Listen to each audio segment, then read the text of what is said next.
நேயர்களுக்கு என் அன்பான வணக்கங்கள். நான் உங்கள் அட்சய லக்ன பத்ததி ஜோதிடர் மோனிகா ராஜ்கமல், சேலம் மாவட்டத்தில் இருந்து. இந்த வீடியோ பதிவுல நம்ம பார்க்க இருக்கிற நட்சத்திரமானது விசாகம் நட்சத்திரம். விசாகம் நட்சத்திரத்திற்குரிய தொழில்கள் ஆகட்டும், அடுத்து பாத்தீங்கன்னா பரிகார ஸ்தலம், நீங்க வணங்க வேண்டிய தெய்வம், தானம் செய்யக்கூடிய பொருள்.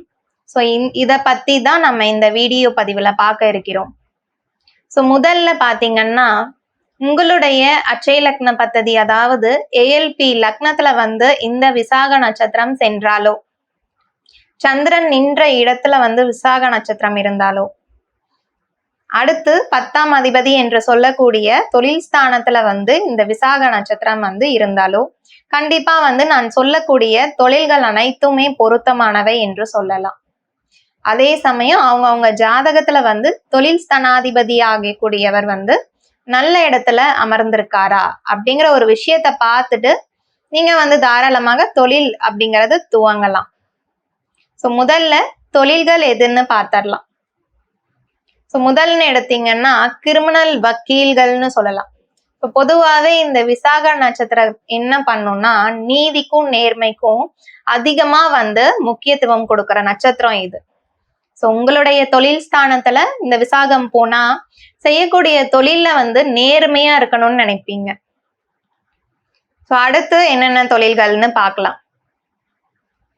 அரசியல் சம்பந்தப்பட்டதாகட்டும், நீதிபதி துறையாகட்டும், வரி வசூலிப்பவர்கள் ஆகட்டும், காவல்துறை, அதே சமயம் இந்த எல்ஐசி ஏஜென்ட்ன்னு இருப்பாங்க. அந்த துறையுமே இதுல அடங்குது.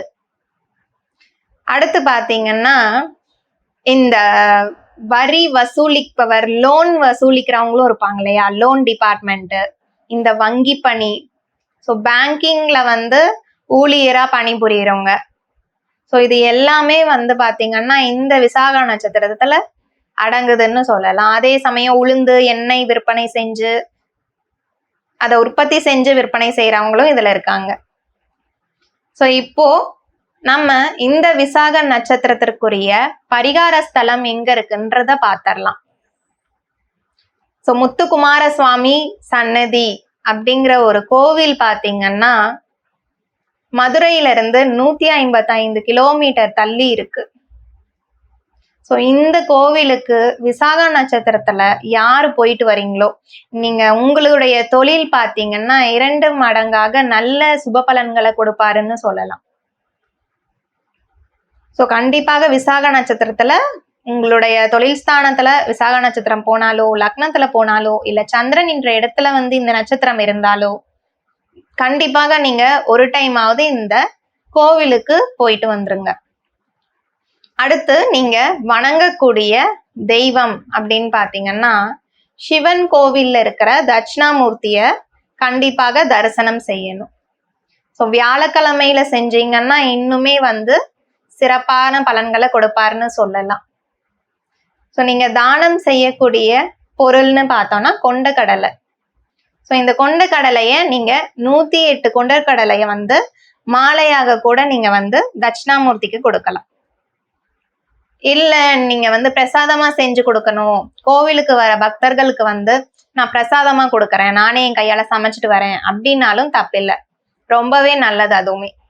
நீங்க தானமாக கொடுக்கலாம், இல்ல பிரசாதமாக நான் கோவில்ல தான் கொடுப்பேன்னாலும் நீங்க அதை தாராளமாக கொடுக்கலாம்.